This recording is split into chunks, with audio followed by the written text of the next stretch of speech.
Why am I standing on the roof in the middle of summer? Yes, this is about solar panels, but wait. I'm going to give you the true story on whether or not it's worth having solar panels on your house. So about 6 years ago, we were almost at the end of the rebate here in Brisbane, Australia anyway. And I said, look, if we're going to get solar panels, we should get them now because we'll get the maximum return on our money.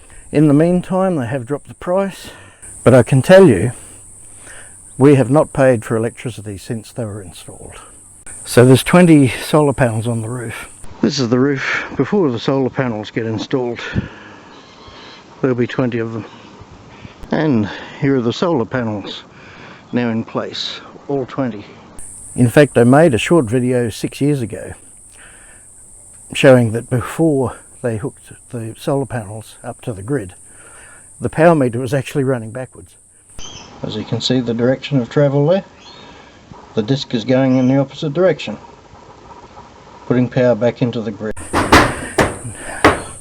Now, maths isn't my strong point, but even I can work a calculator. I remember the guy, when he came and wrote the contract out, I noticed he calculated incorrectly. So I said nothing. So basically they were obliged to give it to us for $1,000 off the quote. Our solar panels are set at an angle to best catch the midday sun. In an ideal world, you'd have them mounted on a motorised array that tracks the azimuth of the sun each day. However, most of us don't have that sort of money for such a setup. Commensurately, the power output of the solar array goes down as the sun goes down. For example, at 4 o'clock, it's under 2,000 watts. This all depends, of course, on the cloud cover. On a fine sunny day, horses for courses, you'll get more output. Originally, with the inverter, they were supposed to output around 5,000 watts. That's an arbitrary figure usually. Anyway, 6 years on, we're roughly half that maximum output. So since they were installed, at first we were getting approximately $800 a quarter in credit. That's dropped down considerably because unfortunately over time solar panels do lose their efficacy. So our average midsummer output now is about half of what they were. However, even now we're still $50 in credit every quarter. So in 6 years we're still not paying anything for electricity, even with air conditioning running and the pool pump running for 4 hours a day. The only time it came close to the limit was back when I had the inflatable spa. That was before Big Eyes came along and decided to deflate it with the claws, I suspect.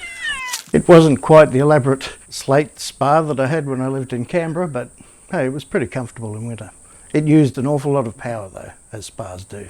Now, an electrician mate of mine told me once that unless your solar panels are literally covered in bird crap, it's really more hypothetical than anything about keeping your panels clean. The amount that you would notice differently is negligible. I suspect it's more than likely just a hidden cost that the companies would like to charge you in order to keep your warranty, that the panels must be cleaned by a technician every so often. We did encounter that, and for that reason we weren't able to claim warranty when one of the panels went down. Panel technology has improved since then, but be aware, can you guarantee what you're actually getting for your money? These were supposed to be German-made, good quality panels, but I don't know, I kind of suspect there might be Chinese knockoffs. It's a potential trap to be aware of.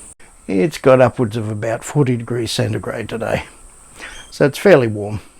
While I'm up on the roof, check out my How to Fix a Rusty Roof video in the links. Bloody hell, it's hot. What's that smell? So would I recommend solar panels? Definitely.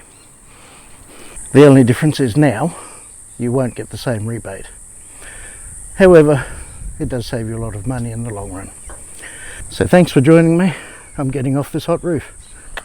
Cheers. I might jump in the pool, I think.